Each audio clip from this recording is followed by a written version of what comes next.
আগামী নির্বাচনে ১৫০ সদস্যের পর্যবেক্ষক পাঠাতে চায় ইউরোপীয় ইউনিয়ন। এজন্য তাদের সাথে হতে যাওয়া সমঝোতা স্মারক সম্পর্কে জানাতে নারাজ ইসি। এদিকে সিইসির সাথে বৈঠকের পর ব্রিটিশ হাইকমিশনার জানিয়েছেন, বাংলাদেশে অবাধ, সুষ্ঠু ও গ্রহণযোগ্য নির্বাচন অনুষ্ঠানে সব ধরনের সহযোগিতা করবে যুক্তরাজ্য।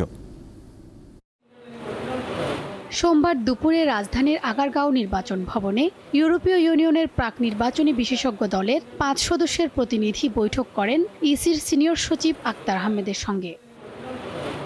বৈঠক শেষে ইসি সচিব জানান, তফসিল ঘোষণার পর কয়েক ধাপে ১৫০ জন পর্যবেক্ষক পাঠাতে চায় ইইউ। পর্যবেক্ষকদের ভোট কেন্দ্রে ও ভোট গণনার সময় প্রবেশাধিকার থাকবে কিনা এসব বিষয় জানতে চায় প্রতিনিধি দলটি।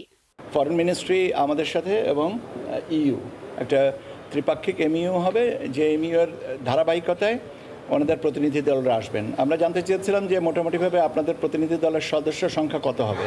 তো আমাদেরকে যে ধারণা দিয়েছেন সেটা হচ্ছে 150, 150 মতন আসবেন।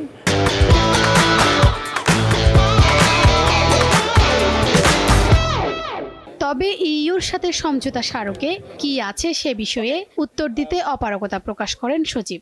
3 মিনিট আগে এমইউর খসড়াটা পেয়েছি। আমার স্মৃতিশক্তি এত ভালো না যে আমি এই জিনিসটাকে ফটোগ্রাফিক মেমোরি থেকে আপনাকে বলতে পারবো। আমাকে একটু শ্বাস নেওয়ার জন্য একটু সময় দেন। এর আগে প্রধান নির্বাচন কমিশনারের সাথে বৈঠক করেন British high commissioner Sarah cook.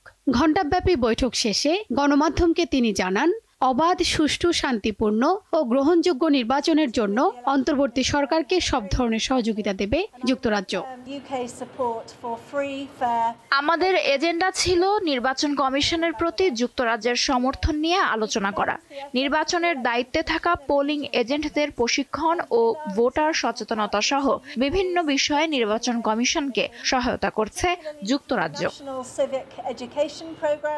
তবে ইইউকে বাংলাদেশে অন্তর্ভুক্তিমূলক নির্বাচন চায় কিনা এই প্রশ্নের উত্তর দিতে অস্বীকৃতি জানান সারা কুক।